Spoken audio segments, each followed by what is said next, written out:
On today's episode, I'll preview the Blackhawks matchup with the New Jersey Devils, and I'll also discuss the huge opportunity ahead with lots of home games on the upcoming schedule.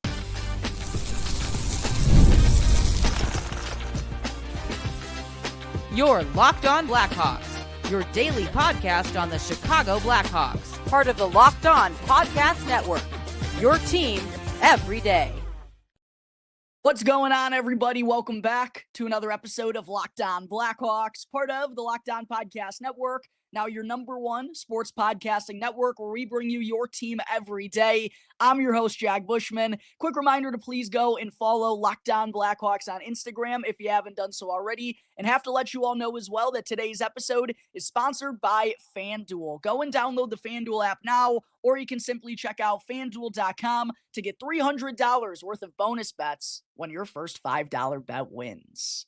All right, happy Wednesday, Blackhawks fans. For the first time in over 2 weeks, the Blackhawks are finally returning to the United Center tonight when they face off with the New Jersey Devils, currently the leaders in the Metropolitan Division and also the top team in the entire Eastern Conference, as they're 11-4-1 with 23 points through their opening 16 games. So should be a real good test for a Blackhawks squad that's certainly riding high after winning 3 games in a row to close out their 6-game road trip. Unfortunately, this game doesn't start until 8:30 p.m. Central Time at the UC and could potentially slide even later, as it's the back half of TNT's doubleheader for Wednesday night.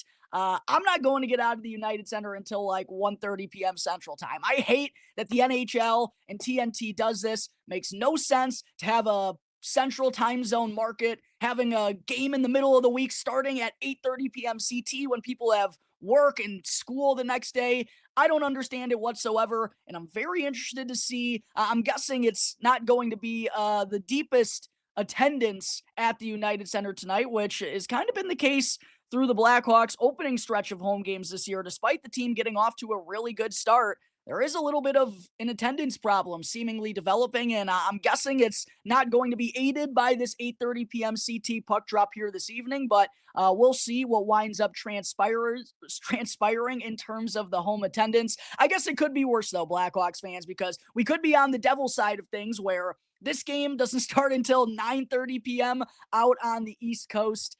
Do not understand why the NHL consistently does this, why they feel like they need to go with a doubleheader in the middle of the week with, two fan bases seemingly getting screwed week in and week out. But I guess that's just the way the cookie crumbles in this league. But before I get into tonight's late night matchup at the United Center, going through the projected lineups, the keys to victory, and everything else to note for these two teams, I first wanted to bring up the major opportunity that the Blackhawks now have in front of them for the remainder of for the rest of November.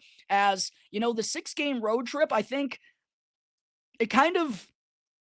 us Blackhawks fans felt like it was going to really see what this team is made of. And after, a shaky start to the road trip, 0-2-1 through the opening 3 games, they showed their resiliency. They responded in a big time way to go and end it with 3 consecutive wins, potentially, proving that this hot start of theirs isn't fluky. Well, they have a chance to go and double down on that and build off of their strong start here with 8 of their next 9 games through the rest of November coming on home ice, starting here tonight against the New Jersey Devils. They'll be back at the UC on Saturday. This game tonight marks the beginning of a 4-game homestand for the Blackhawks. They'll be back at the UC on Saturday against the Toronto Maple Leafs. Then they'll be in action on Tuesday against the Calgary Flames, who they, of course, just defeated on Friday night. And then they'll also face the Seattle Kraken at home as well, looking for a little bit of redemption after a 3-1 loss last Monday before their only road contest for the remainder of November comes the following night, the back end of a back-to-back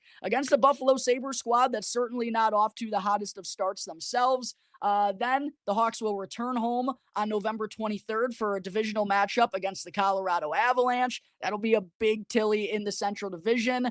The 26th, the day before Thanksgiving, that comes against the Minnesota Wild, who are struggling out of the gates a little bit. The Nashville Predators will come to town for a game on Black Friday, 7 p.m. Central Time, though, as opposed to some of the afternoon matinee games the Blackhawks have rolled with on Black Friday in recent years. That'll be a Friday night contest at the UC. The Preds, kind of looking like last year wasn't a fluke. They just might be a bad hockey team. And then to close out November, the Blackhawks have yet another game on home ice against Leo Carlson in the Anaheim Ducks, who are roaring early on here in their first season with Joel Quenneville as head coach. So a couple of tough matchups in there undoubtedly, but definitely some winnable ones too for the Blackhawks on home ice. If they can just go and take care of business during this current home stretch, they're going to be sitting in a really good spot heading into December, where at that point, they'll be well over the quarter mark of the season. So big chance to really keep this momentum rolling here at the United Center for the rest of the month. 8 of their last 9 games in November are going to be played at the United Center. All right, there is a quick breakdown on the Blackhawks. Big stretch of games on home ice over these next couple of weeks. Coming up in just a moment here, Blackhawks fans, I'll get into the Hawks' projected lineup for tonight's tilt against the Devils, and we'll also get into some injury updates on Frank Nazar and Jason Dickinson. But first, I got to show some love to one of today's sponsors, which is FanDuel. The NBA season is now here, and the Chicago Bulls, like the Blackhawks, are also off to a fast start, and there's no better place to get in on the action than with FanDuel, the official sports betting partner of the NBA. And even if you miss the start of a game, or if you just want to ride the hot hand in the fourth quarter, FanDuel has live bets on everything, from who will score next to fourth quarter comebacks. You can also wager on Matas Buzelis, Kobe White, and more key members of the Bulls. Plus, you can even combine your live bets into a same-game parlay for a shot at a much bigger payout. It keeps every game exciting, especially when your team's making that late fourth quarter push. So right now, FanDuel is giving new customers $300 worth of bonus bets when your first $5 bet wins. Go and take advantage of that by heading on over to FanDuel.com to sign up now and play your game with FanDuel, the official sports betting partner of the NBA. As always, before I get into segment 2, just a reminder to please go smash that like button, subscribe to Locked On Blackhawks on YouTube. If you like what you're watching here today, it's all 100% free. It will not cost you anything and helps me out in a real big way in growing my platform. Segment 2 here on today's show. I'm recording this, by the way, ahead of the Blackhawks morning skate because of the later puck drop this evening. They're going to be on the ice for their skate at the United Center a little bit later than usual. And I'm also recording this earlier than I usually do as well, because I think it's fairly obvious and pretty apparent at this point in time, considering what transpired yesterday at practice. It's pretty clear who's going to be in the Blackhawks lineup tonight when they return to the United Center to face off with New Jersey. Starting with my guy, Frank the Tank Nazar, who missed his first game of the season on Sunday in his hometown of Detroit, which I know couldn't have been easy for him. Definitely feel for Frankie. I know that's one he wanted to suit up for, as he's only played his hometown Red Wings once in his NHL career so far. I honestly was expecting Nazar after the Blackhawks, traveling back to Chicago, having a couple of days off there, and considering that he was taking part in pregame warmups at Little Caesars Arena on Sunday afternoon before being healthy scratched just about, 15 to 20 minutes prior to puck drop. And by the way, there were a lot of strange developments on the lineup front for the Blackhawks leading up to that game. Originally, the lineup sheet said that Ilya Mikheyev was going to be scratched, which left Blackhawks fans in a frenzy on social media. Then it looked like, Nazar wasn't going to play, which ended up being the case. It was a very odd sequence of events there, but Nazar did end up being the lone healthy scratch. Well, I guess I can't say he was a healthy scratch. Ended up being the lone scratch for the Blackhawks in that game. But because, the Blackhawks had a couple of days off, and because it looked like it was possible that he was going to play in that game, I thought he was going to be good to go to return to the lineup here as the Blackhawks return home against the New Jersey Devils. But unfortunately, that doesn't look like it's going to be the case. Nazar did not participate in Blackhawks practice yesterday, and after the session, head coach Jeff Blashill said that he doesn't anticipate Nazar to play here this evening, and there's also no guarantee that he's going to be ready for Saturday's contest against the Toronto Maple Leafs. And definitely a little unfortunate there, because I really thought Nazar was trending in the right direction. It's still considered to be a minor issue. Blashill did say he's day-to-day at this point in time, but I think it's just going to take a little bit longer for Frankie to return than we originally expected. And also considering he's such a, franchise cornerstone, such a key piece of what the Blackhawks are building here, I'm sure they absolutely do not want to rush him back on the ice until he's 100% fully healthy. I just thought that was going to be today, but doesn't seem like that's going to be the case unless there's a huge turn of events at the morning skate. And there's even a chance that he's not going to be able to go when the Blackhawks return to play on Saturday as well. And Jason Dickinson, who's dealing with an upper body injury right now, missed each of the final 5 games of the Blackhawks 6-game road trip, last played against the Winnipeg Jets. He's on injured reserve and doesn't look like he's going to be activated off of it for tonight's contest. Like Nazar, Blashill said that Dickinson doesn't anticipate him to play here in tonight's game. Doubtful that he's going to return on Saturday, so it looks like it's going to be a little bit of a longer absence for Dickinson as well, which definitely puts Blashill in a little bit of a pickle at the center ice position, which I'll get to here in just a second. But for Dickinson, he at least was seen skating ahead of the Blackhawks practice on Tuesday. He was skating by himself in a gray practice sweater, not taking any contact, but at least he is trending in the right direction, and maybe he'll be good to go by next week when the Blackhawks face off with the Calgary Flames or the Seattle Kraken before their lone road contest that's left on their schedule in November against the Buffalo Sabres. But with Nazar and with Dickinson looking like they're both going to be out here once again tonight, that leaves only 11 healthy forwards left on the Blackhawks active roster. So pretty easy to determine who is going to be playing tonight for Chicago because it's all of the healthy players that they have. And of course, Blashill has gone with 11 forwards and 7 defensemen in the lineup and 14 of the opening 16 games this year, expecting him to do it for a 15th time, considering that there's no Nazar and no Dickinson. As far as the forward lines and defensive pairings for tonight, still a little bit undetermined based on the line rushes that the team went through in practice yesterday. However, I'm guessing they're probably going to be what Blashill utilized on Sunday in Detroit against his former team. That means Tyler Bertuzzi, Connor Bedard, and Andre Burakovsky serving as the top line, loading up on that top line with Frankie Nazar, the second line center, and Jason Dickinson, normally the third line center, out of the lineup. And all 3 of these guys come back to the United Center, absolutely riding a hot streak. Bertuzzi has 6 goals in his last 3 games, 3 consecutive multi-point outings. He's also found the back of the net in 4 of his last 5 games total. He now has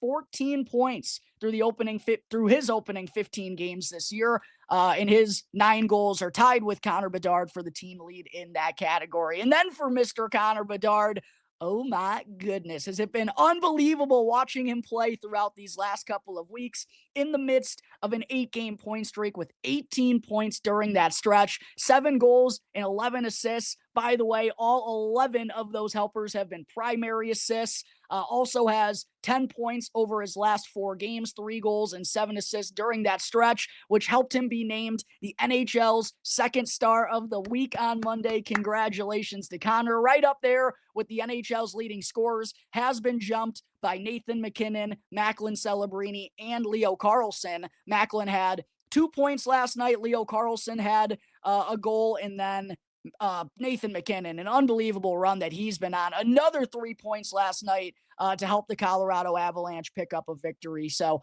Bedard has been vaulted in terms of the NHL scoring lead, which that's where he was following Sunday's contest, where he added another 3 points. But in the midst of an absolute heater, and we'll see if he can keep it going tonight against New Jersey. Tyler Bertuzzi, by the way, forgot to mention this. He has points in 10 of his last 11 games against the New Jersey Devils, with 5 multi-point performances during that sequence. And then Andre Burakovsky has fit in so well in his first season with the Blackhawks. He has 4 multi-point efforts in his last 7 games, 10 points total during that stretch, 5 goals and 5 assists. Like Bertuzzi, he has 14 points through his opening 15 games, done really well, I've thought, on the Blackhawks. Top power play unit, big part of the power play being top 10 in the NHL right now. Blackhawks need all 3 of those guys to keep it going tonight to extend their winning streak to 4 games. As far as the second line, I'm thinking it's going to be Teuvo Teravainen, Ryan Green,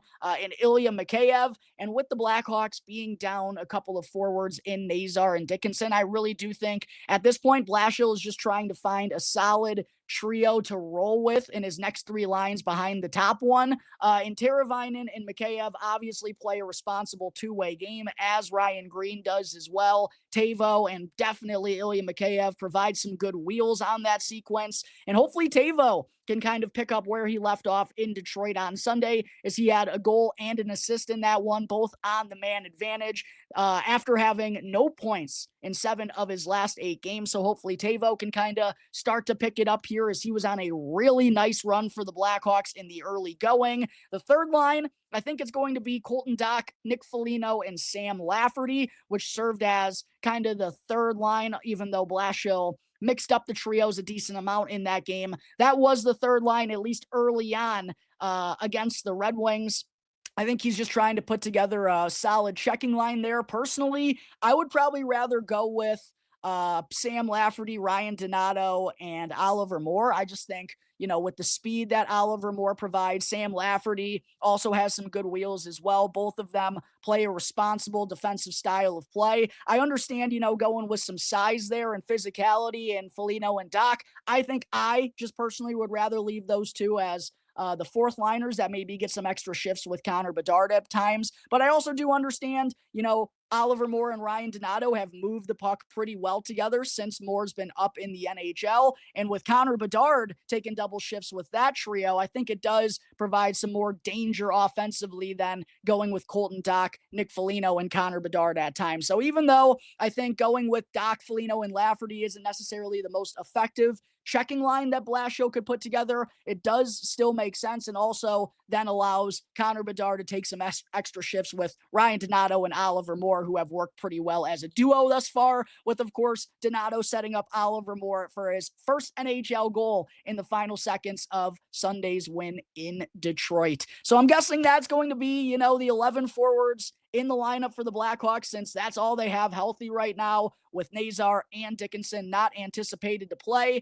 Defensively, rather straightforward as well. Alex Vlasic, Sam Rinzel as the top pairing, even though Rinzel still feels like he's yet to kind of find his footing in his first full NHL season. Definitely has been getting some sheltered minutes more as of late here by Blashill, not, racking up the 20, 21, 22 minute showings like he was in the earlier portion of the season. So that's definitely something to continue to keep an eye on during the Blackhawks' upcoming homestand. The second pairing probably been the most effective for the Blackhawks this year. Wyatt Kaiser, I think he's truly been their best defenseman, even though that hasn't really been at the forefront offensively. I would like him to do a little bit more in the offensive zone, but with his two-way play, his wheels, an active stick, he can provide some physicality, the way that he gets out of harm's way in the defensive zone and just makes real savvy, smart little plays on the ice. I've been thrilled with what I've seen from Kaiser more times than not this season.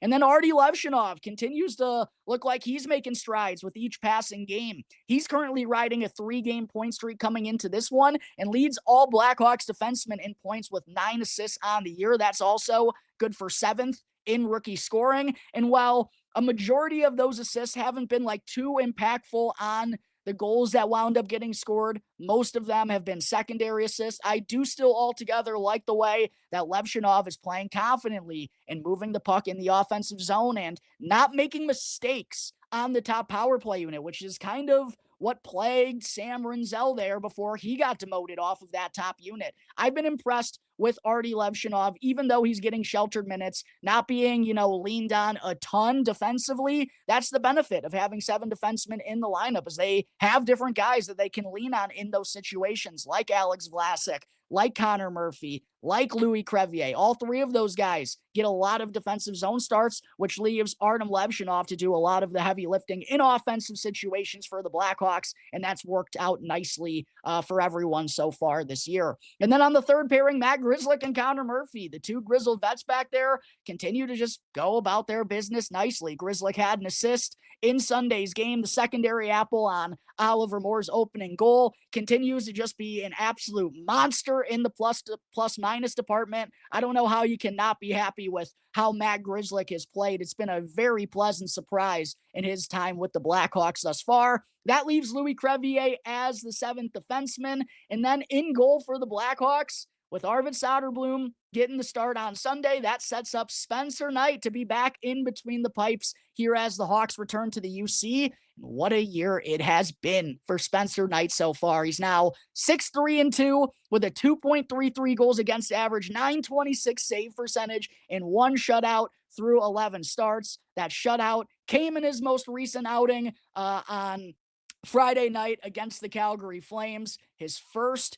shutout as a member of the Blackhawks, which was so overdue. Felt like he definitely played well enough to get it in the previous game against the Vancouver Canucks. Fittingly gets it in his following contest against Calgary, stopping all 33 shots that he faced.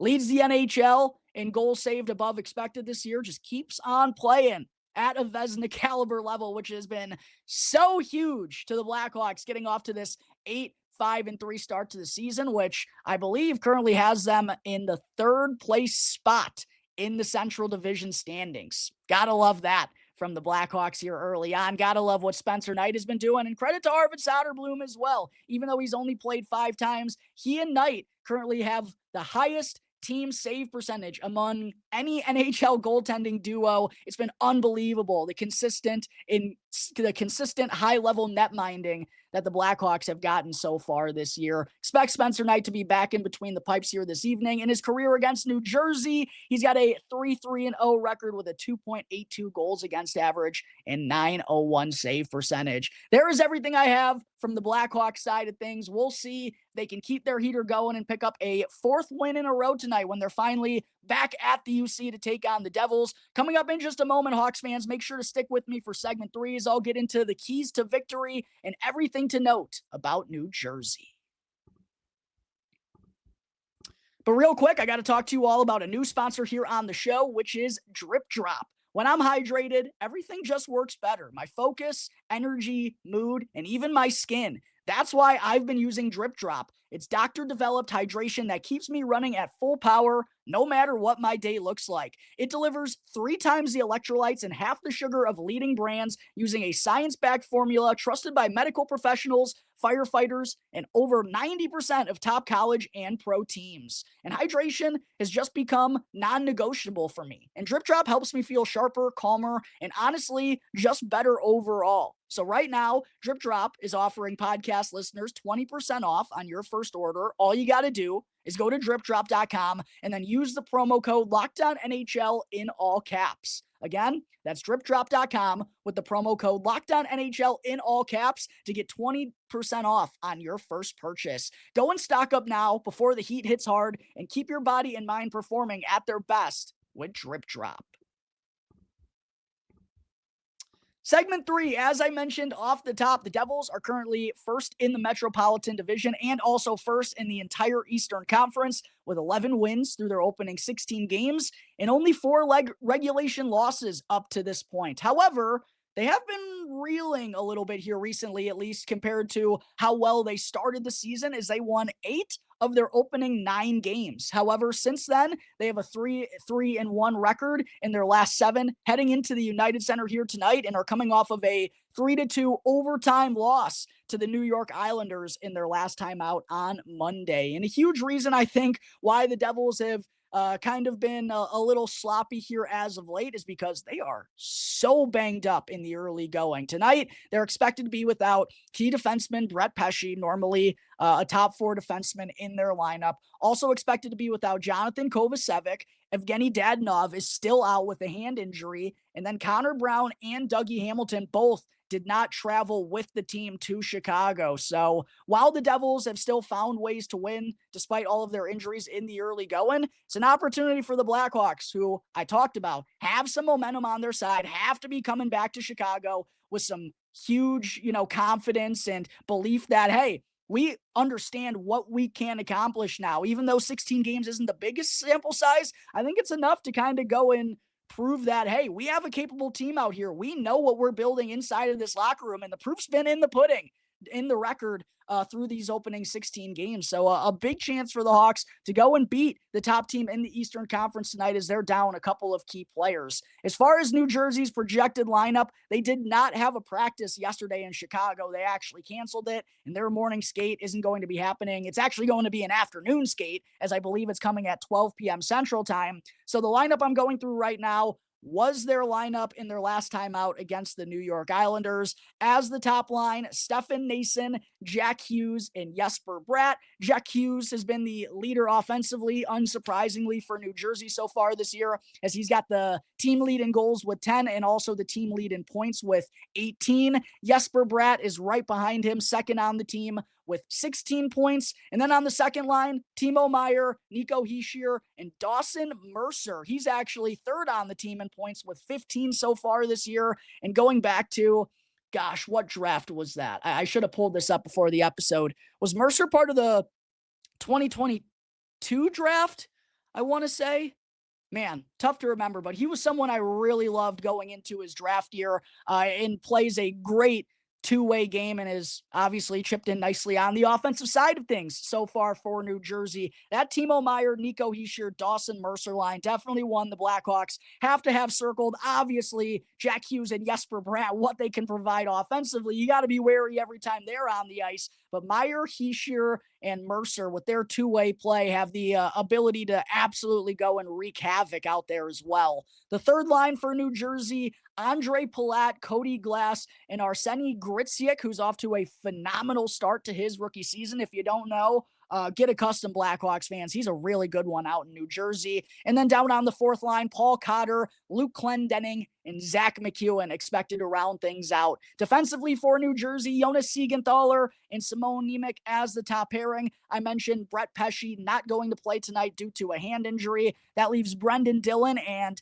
Luke Hughes, the younger brother of Jack Hughes. They're trying to go and acquire all the Hughes brothers out there in New Jersey, of course, with all the rumors about Quinn potentially departing the Canucks organization. Luke playing his offside on the second pairing along with his left-handed defense partner, Brendan Dillon. And that leaves Dennis Cholowski and Colin White rounding things out as the third pairing. In between the pipes for the Devils, obviously, nothing is official at the time of this recording. Jacob Markstrom, who they just signed to a 2-year bridge deal, went into the season figuring to be their starter, but hasn't gotten off to the best start here, while Jake Allen has been excellent. He's 6-2-2 with a 2.29 goals against and .914 save percentage in his 8 appearances. And also in his career against the Blackhawks, he has the most shutouts against Chicago that he does against any, I don't know how to word this properly. I'm having word salad right now. Against any NHL club in his career, Jake Allen's 3 shutouts are tied for the most against any of the other 31 opposing clubs, if that makes sense. I apologize if I just absolutely butchered that, Blackhawks fans. What I'm trying to say is, not only has he been really good this year, he's been pretty good against the Blackhawks in his career as well. Obviously, a former St. Louis Blue. He has a 12-7-4 record, but a 2.35 goals against, .922 save percentage, and 3 shutouts in those 23 starts. So some pretty good work out of Jake Allen. I'm kind of honestly expecting him to get the start tonight for the Devils, also considering Jacob Markstrom was in between the pipes last time out against the Islanders. We'll have to wait and see officially, though, when the Devils hit the ice for their morning/afternoon skate. Last but certainly not least, before I let you all go and enjoy the rest of your Wednesdays, my 3 keys to victory for the Blackhawks tonight against the Devils. Number 1, I know it's kind of cliche, but win the special teams battle. And the Blackhawks, that's what they did over their final 3 games during their road trip to win them all. The power play was 5 for 7 during that 3-game stretch, while the penalty kill was 10 for 10. And the Blackhawks are now top 10 in the league in both of those categories. Well, so are the New Jersey Devils. They're actually better in both categories than Chicago. New Jersey is 6th on the man advantage and 5th on the penalty kill, while the Blackhawks are 7th on the power play and 8th on the penalty kill. So 2 real good special teams units going up against each other here tonight. The team that probably gets the better in that department, I think, is going to come away with 2 points. My second key to victory for the Blackhawks tonight, again, kind of a hockey cliche, but I do think it's an important one. score first. The Blackhawks have yet to win this season when allowing the opponent to score the opening goal. And actually, them and New Jersey are tied for the NHL lead with 8 wins when scoring first so far this year. So it's been really important for both of these teams to get that opening goal. I mentioned the Blackhawks haven't gotten 2 points when allowing the opponent to score first. The Devils have done that 3 times, but still has been very instrumental to both of these teams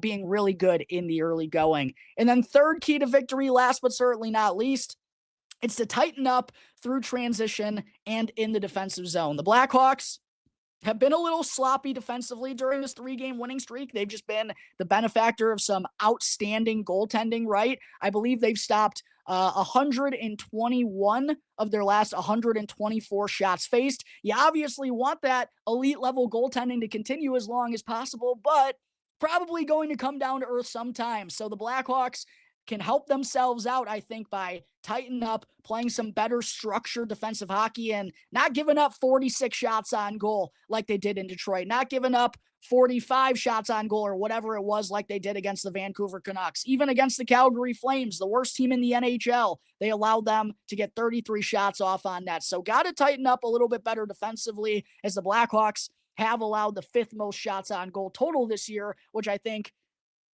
makes how well Spencer Knight and Arvid Soderblom have played that much more impressive.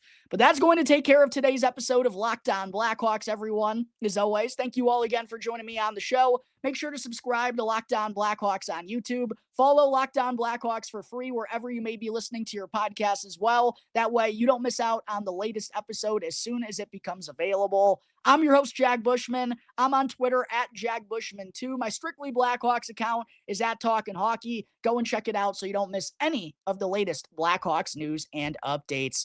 Until the next episode, everyone, enjoy the rest of your Wednesdays. Go Hawks. Let's make it 4 in a row. I'll see you next time on the Locked On Blackhawks podcast, part of the Locked On Podcast Network, your team every day.